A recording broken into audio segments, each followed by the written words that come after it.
أعوذ بالله من الشيطان الرجيم. بسم الله الرحمن الرحيم. الحمد لله الذي أنزل على عبده الكتاب ولم يجعل له عوجا قيما لينذر بأسا شديدا من لدنه ويبشر المؤمنين الذين يعملون الصالحات أن لهم أجرا حسنا ماكثين فيه أبدا وينذر الذين قالوا اتخذ الله ولدا ما لهم به من علم ولا لآبائهم كبرت كلمة تخرج من أفواههم إن يقولون إلا كذبا فلعلك باخع نفسك على آثارهم إن لم يؤمنوا بهذا الحديث أسفا إنا جعلنا ما على الأرض زينة لها لنبلوهم أيهم أحسن عملا وإنا لجاعلون ما عليها صعيدا جرزا أم حسبت أن أصحاب الكهف والرقيم كانوا من آياتنا عجبا إذ أوى الفتية إلى الكهف فقالوا ربنا آتنا من لدنك رحمة وهيئ لنا من أمرنا رشدا فضربنا على آذانهم في الكهف سنين عددا ثم بعثناهم لنعلم أي الحزبين أحصى لما لبثوا أمدا نحن نقص عليك نبأهم بالحق إنهم فتية آمنوا بربهم وزدناهم هدى وربطنا على قلوبهم إذ قاموا فقالوا ربنا رب السماوات والأرض لن ندعو من دونه إلها لقد قلنا إذا شططا هؤلاء قوم اتخذوا من دونه آلهة لولا يأتون عليهم بسلطان بين فمن أظلم ممن افترى على الله كذبا وإذ اعتزلتموهم وما يعبدون إلا الله فأووا إلى الكهف ينشر لكم ربكم من رحمته ويهيئ لكم من أمركم مرفقا وترى الشمس إذا طلعت تزاور عن كهفهم ذات اليمين وإذا غربت تقرضهم ذات الشمال وهم في فجوة منه ذلك من آيات الله من يهد الله فهو المهتد ومن يضلل فلا تجد له وليا مرشدا وتحسبهم أيقاظا وهم رقود ونقلبهم ذات اليمين وذات الشمال وكلبهم باسط ذراعيه بالوصيد لو اطلعت عليهم لوليت منهم فرارا ولملئت منهم رعبا وكذلك بعثناهم ليتساءلوا بينهم قال قائل منهم كم لبثتم قالوا لبثنا يوما أو بعض يوم قالوا ربكم أعلم بما لبثتم فابعثوا أحدكم بوردكم هذه إلى المدينة فلينظر أيها أزكى طعاما فليأتكم برزق منه وليتلطف ولا يشعرن بكم أحدا إنهم إن يظهروا عليكم يرجموكم أو يعيدوكم في ملتهم ولا تفلحوا إذا أبدا وكذلك أعثرنا عليهم ليعلموا أن وعد الله حق وأن الساعة لا ريب فيها إذ يتنازعون بينهم أمرهم فقالوا ابنوا عليهم بنيانا ربهم أعلم بهم قال الذين غلبوا على أمرهم لنتخذن عليهم مسجدا سيقولون ثلاثة رابعهم كلبهم ويقولون خمسة سادسهم كلبهم رجما بالغيب ويقولون سبعة وثامنهم كلبهم قل ربي أعلم بعدتهم ما يعلمهم إلا قليل فلا تمار فيهم إلا مراء ظاهرا ولا تستفت فيهم منهم أحدا ولا تقولن لشيء إني فاعل ذلك غدا إلا أن يشاء الله واذكر ربك إذا نسيت وقل عسى أن يهديني ربي لأقرب من هذا رشدا ولبثوا في كهفهم 300 سنين وازدادوا 9 قل الله أعلم بما لبثوا له غيب السماوات والأرض يبصر به وأسمع ما لهم من دونه من ولي ولا يشرك في حكمه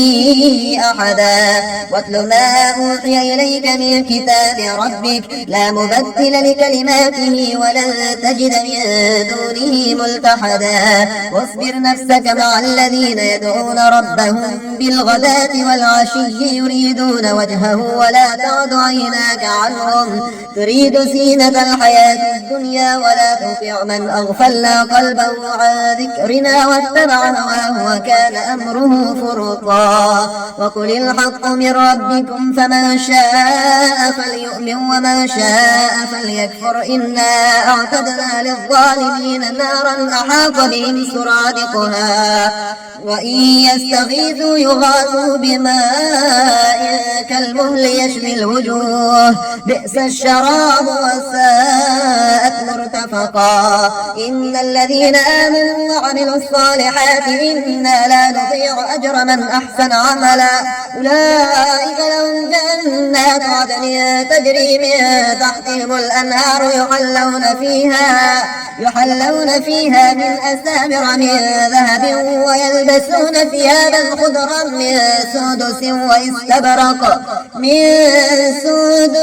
واستبرق متكئين فيها على الأرائك نعم الثواب وحسنت مرتفقا واضرب لهم مثل الرجلين جعلنا لأحدهما جنتين من أعناب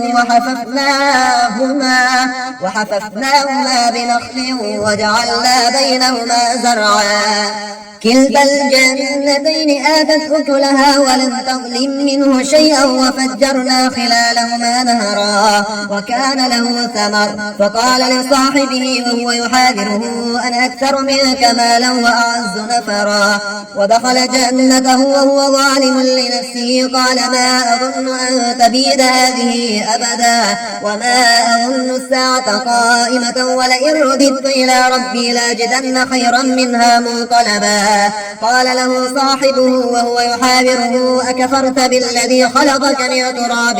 ثم من نطفة ثم سواك رجلا لكن هو الله ربي ولا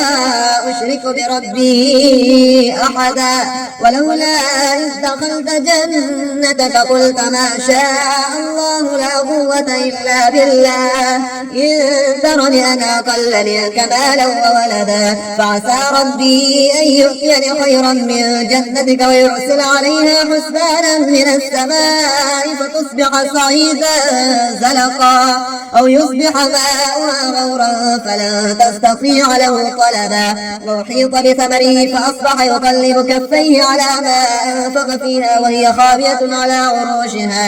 على عروشها ويقول يا ليتني لم أشرك بربي أحدا ولم تكن له فئة ينصرونه من دون الله وما كان منتصرا هنالك الولاية لله الحق هو خير ثوابا وخير عقبا واضرب لهم مثل الحياة الدنيا كماء أنزلناه من السماء فاختلط به نبات الأرض فأصبح هشيما تذروه الرياح وكان الله على كل شيء مقتدرا المال والبنون زينة الحياة الدنيا والباقيات الصالحات خير عند ربك ثوابا وخير أملا ويوم نسير الجبال وترى الأرض بارزة وحشرناهم فلم نغادر منهم أحدا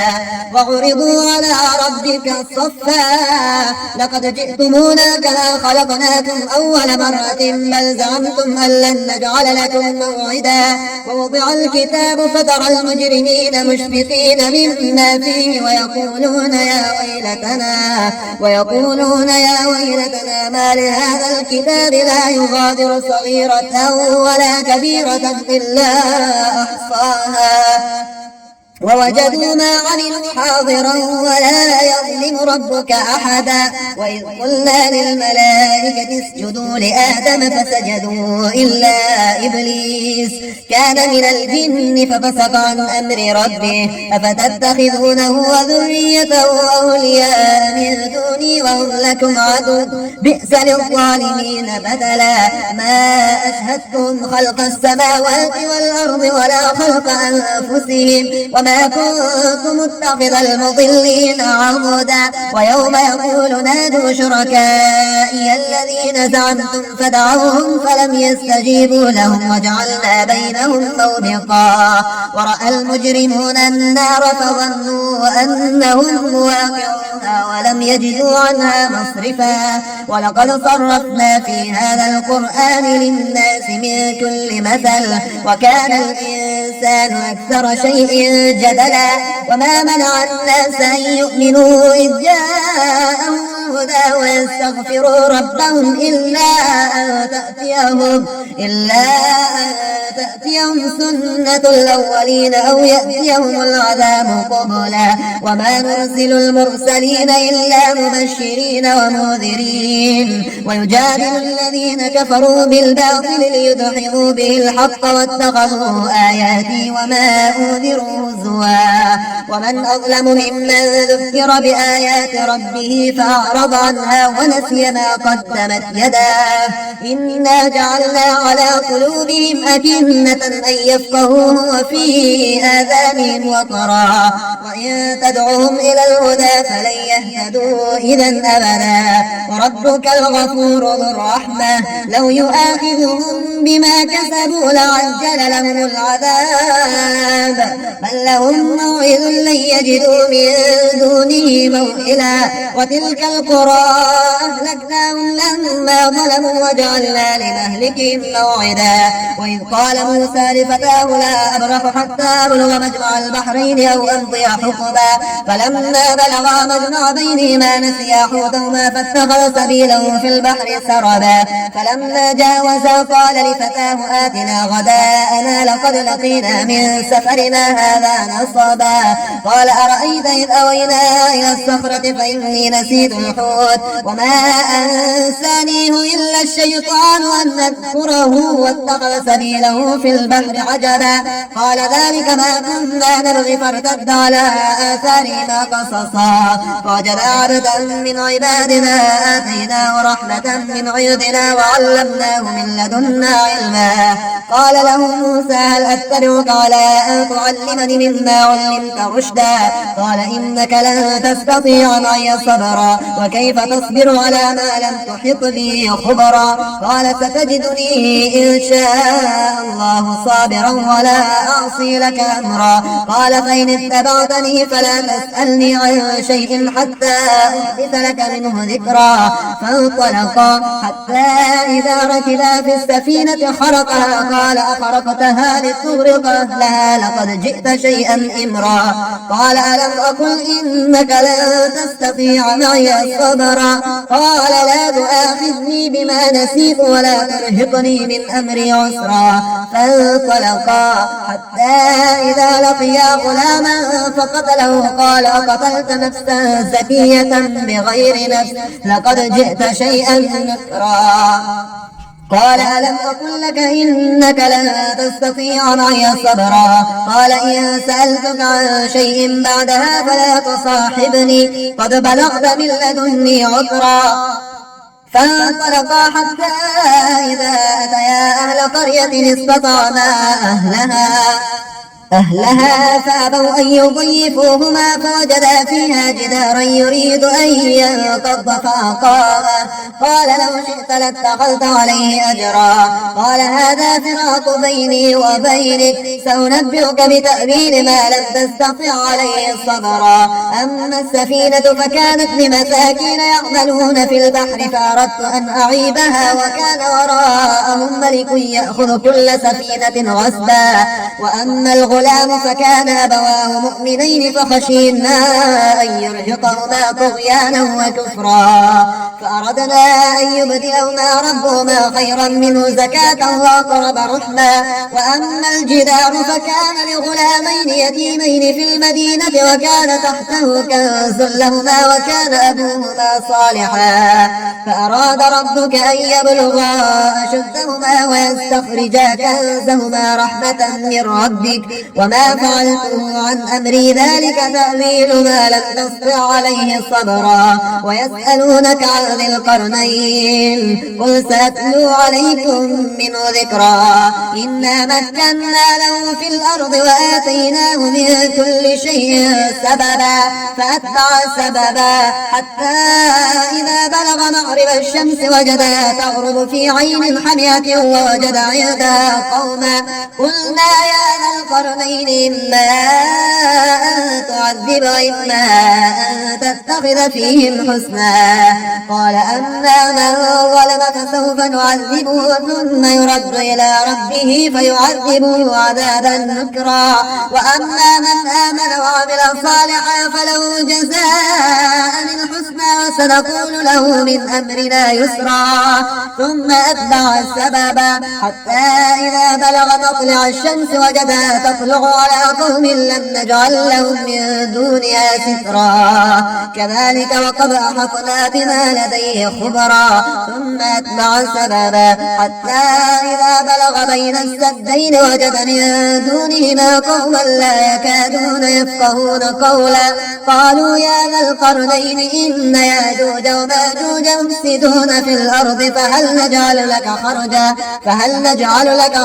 ولا أن تجعل بيننا وبينهم سدا قال ما مكنني فيه ربي خير فأعينوني بقوة أجعل بينكم وبينهم ردما آتوني زبر الحديد حتى إذا ساوى بين الصدفين قال انفخوا حتى إذا جعله نارا قال آتوني أفرغ عليه قطرا فما استطاعوا أن يظهروا وما استطاعوا له نقبا قال هذا رحمة من ربي فإذا جاء وعد ربي جعله دكاء وكان وعد ربي حقا وتركنا بعضهم يومئذ يموج في بعض ونفخ في الصور فجمعناهم جمعا وعرضنا جهنم يومئذ للكافرين عرضا الذين كانت أعينهم في غطاء عن